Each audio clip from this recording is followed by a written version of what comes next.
When you think about an emotional scale, we should think about emotions as being a roller coaster ride, right? You're up, you're down, you're up, you're down, you're up, you're down. Well, you know how much work a roller coaster takes to get up? That takes a lot of work. And you know how fast it goes down? Right? It's a rush, but it's still down.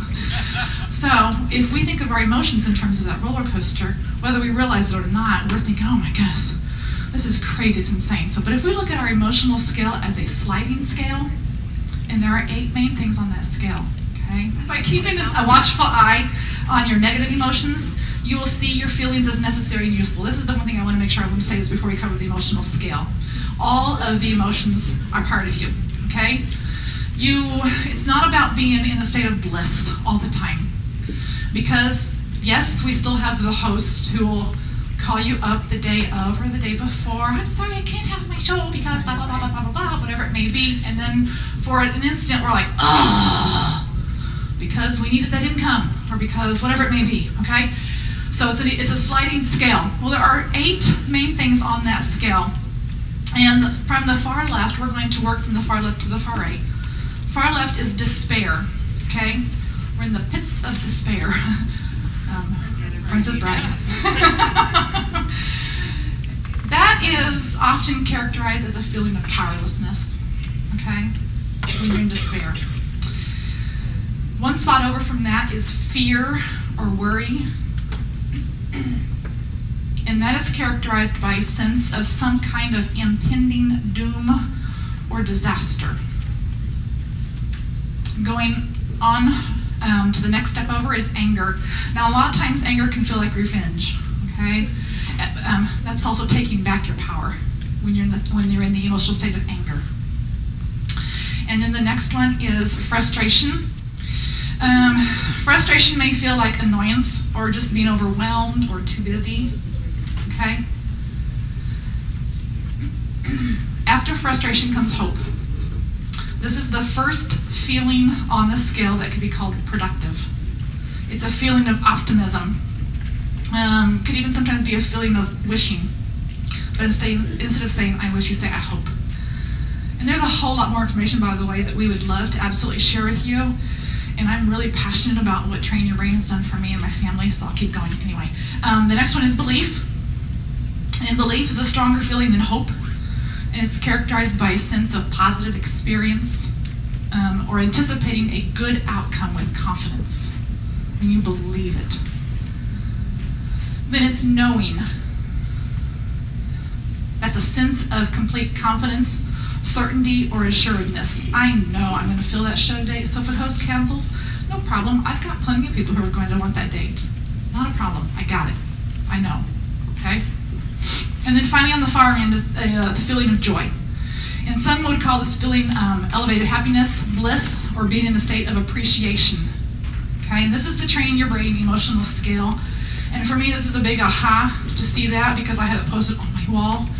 And I've actually learned how to move from one state to the next, which is really helpful if I find that I have gotten to a state of fear. It's important to know that you cannot skip from fear to joy. You're not going to just do that.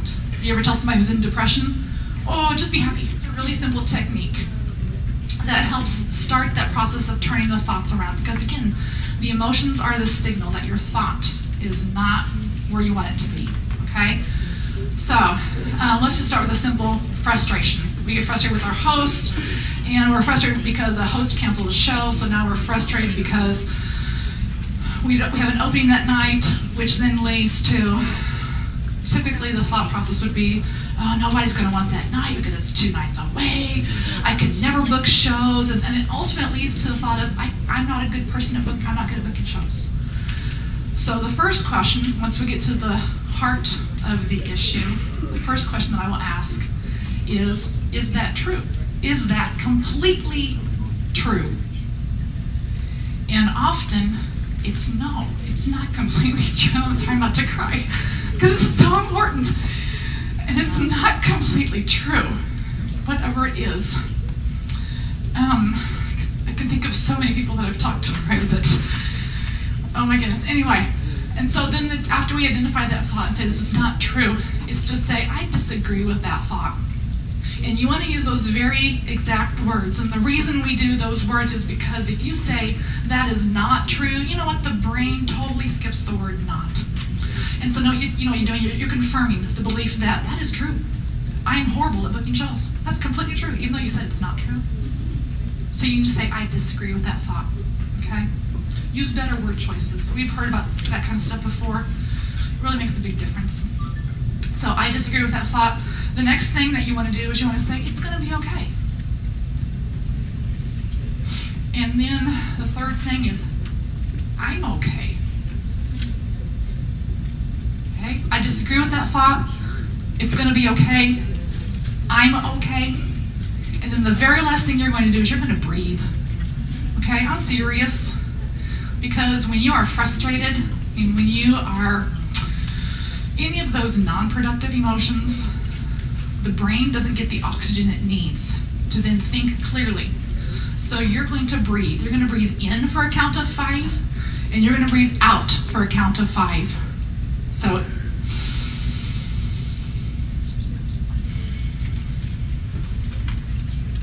ideally 6 times. 6 times. So if you find yourself even today being overwhelmed with all of the fabulous information and ideas that we're getting, you need to breathe.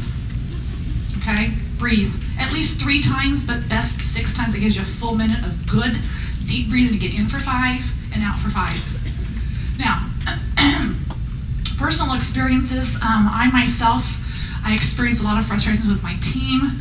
I'm like anybody else. I'm like, man, don't they get it? Really? I mean, $150. Come on. How hard is that? And we've all talked about our teams. Like, I just want to get new team members. Can I hire a whole new team? Okay? But what I've realized is, because of how I've changed my thought process in the training that I'm studying, my team is getting it. And that's a lot of fun. In fact, last night, I was very pleasantly surprised because I thought my director was not going to qualify as a director, which I think was her third month. She did qualify as a director team. And she told me she wasn't, and I told her, I said, you're still a director. I said, the title's just a title. You're still a director. Well, I opened up, was that last night, Margie? I opened up Consultant's Corner, and I looked, and I did a double take. We were both green. Woohoo! But the point is, I've changed how I look at my team because I changed how I look at myself. Okay? So practically speaking, with my daughters, I homeschool, and my 16-year-old, I love her. She's fantastic. Wouldn't trade her for anything. In fact, the older they get, the more they do at home, the more I want to keep them. So I was ready to say, yep, you're 18, you move out.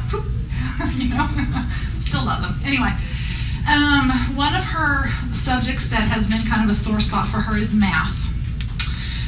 She's a very social person, and we, in discussion, as the more you talk with your kids, the more you find out why they do the things they do. And one of the things that she thought was that if you were an intelligent person, you couldn't have a social life. Yeah, I mean, I was like, really? I said, is that completely true? I said, I have a social life.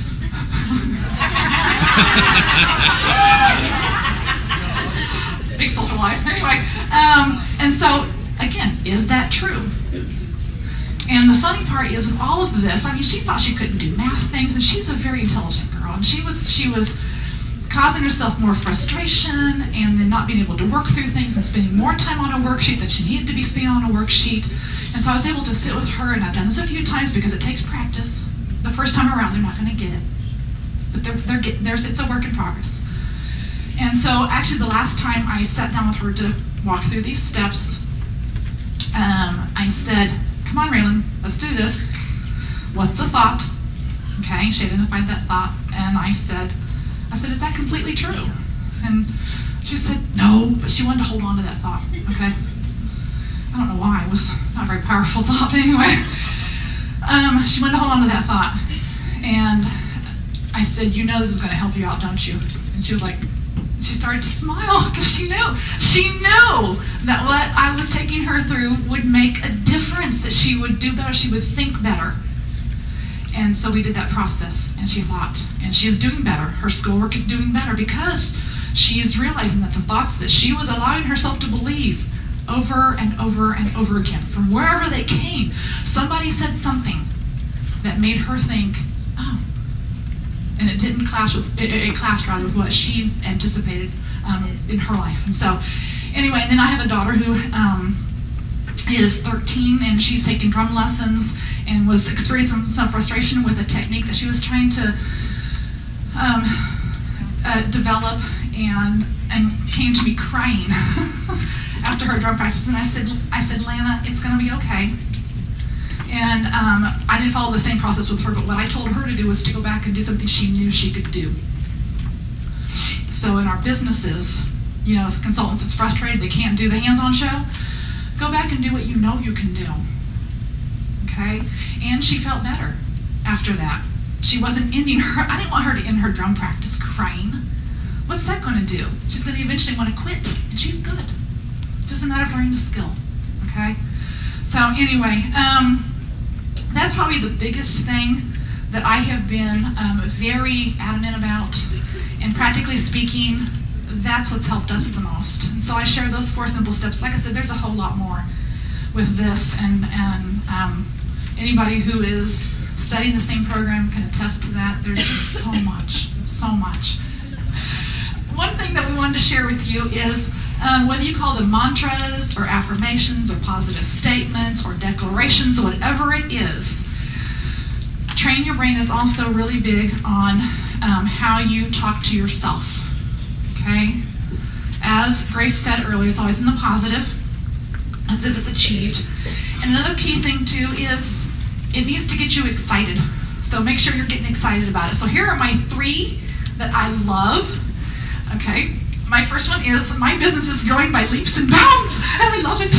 Anyway, okay, I get excited about that one. Another one is, I am an executive director because I drink water before I go to bed at night. Water before I go to bed at night.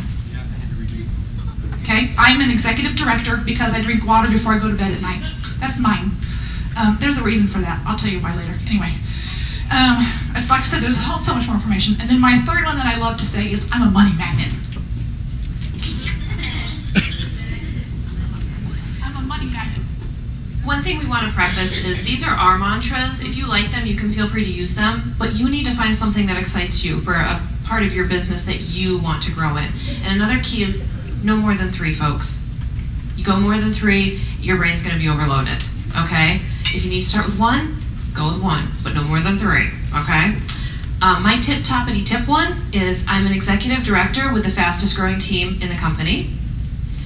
My second one is, my life is improving and business is booming. Just a little rhymey fun thing. So my new one is, you know what?